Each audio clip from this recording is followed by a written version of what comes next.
That's right. Alright, so quickly I'm gonna begin with chopping up my vegetables. So here I've taken some carrots, some onions, I've also chopped some beans, and the thing you don't have to chop are some peas. Okay, so now I've taken some pre-boiled potatoes which I kept unpeeled overnight in the refrigerator. And now it's very important to keep your potatoes in the refrigerator for a minimum of 6 hours. Alright, so I'm gonna keep all my vegetables in a separate bowl and keep all the vegetables in hot water for about 10 minutes. Now this will really help the burger patty to have a more balanced taste. In the meanwhile, I'm gonna refresh some rice flakes under running water. Now rice flakes are also known as beaten rice, pressed rice, or even poha in some places. So using rice flakes is very important as rice flakes will give more strength and volume to your burger patty and it will help to combine the vegetables with the potatoes. So when the rice flakes are soft and you're able to combine them together, that means you're done with them. At this point, I'm going to make a particular spice mix for my burger patty. So we're going to add some garlic powder, some turmeric powder, some mango powder, some cumin powder, some dried parsley, some paprika, and some salt. We're gonna mix everything together and you can clearly see that the color of the spice mix matches quite a lot like a McDonald's McVeggie burger patty. Now I've kept the pan on a low flame and we're gonna add some unsalted butter. Now you cannot use salted butter here as salt will quickly drain the moisture in the vegetables. So if you want to know what alternatives of butter you can use, for that you'll have to read my blog post. At this point I'm gonna add our chopped onions and cook until the onions become translucent, which can take you about 4 to 5 minutes. Now when the onion becomes translucent, we're gonna dump in our beans and our chopped carrots and we're gonna mix everything together. We're gonna let the vegetables cook for around 2 to 3 minutes on a low flame and then add our peas. And again cook everything for around 5 minutes or until the vegetables are just a little bit soft. Finally, after 5 minutes, I'm going to dump in my mashed potatoes and now add salt. Now as soon as you'll add salt, the potatoes will start to release the moisture and this will help everything to combine together. Then I'm just going to add the spice mix which we made earlier, and as soon as you add the spice mix, turn the flame off. We're going to let the vegetable mixture cool down for 5 minutes so that we can easily work with it. At this point, I'm going to add some rice flakes and mash everything together. Now you can see that I've added no kind of starch to bind the patty. Rice flakes will do the job and combine everything together into a perfect patty. Okay, so now I'm going to take some cling wrap and try to roll my veggie mixture into it. Now be careful and make sure you keep things tight.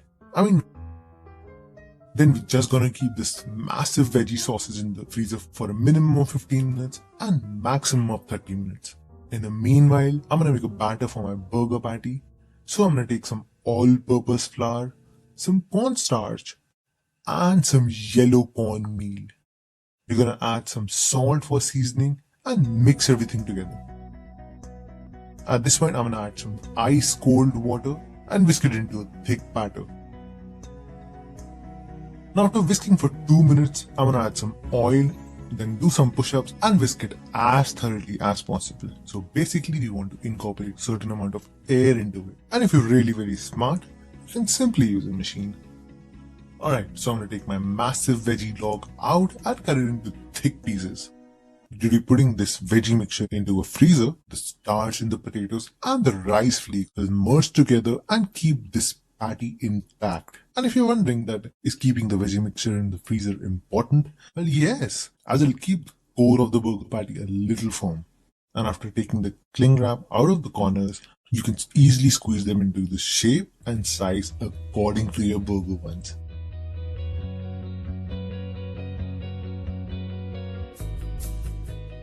Okay, so we're gonna simply dip these patties in our batter, coat it generously on both the sides and remove the excess. Well, you know the drill.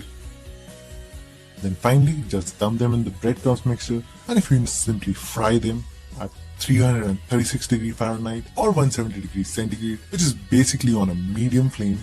Well, the best oil to make the burger patties is canola oil or refined soybean oil, but you can use any other oil of your own choice, as you don't have to be so much edgy about your own McVeggie.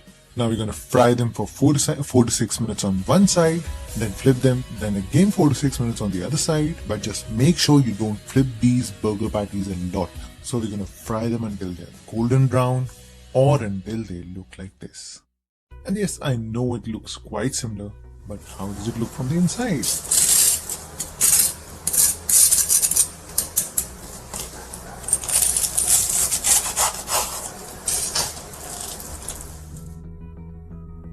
Now you can see that the color and the inside matches quite a lot like a McVeggie. But here's the final and the crucial part, which is assembling the burger.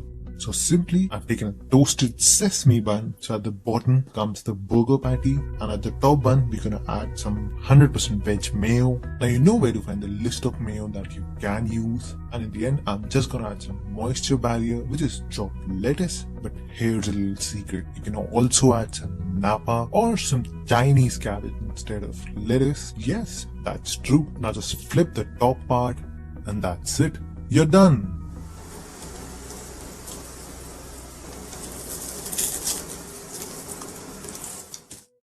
And there you go, guys, how to make McDonald's McVeggie. And if you liked the video, do give it a thumbs up.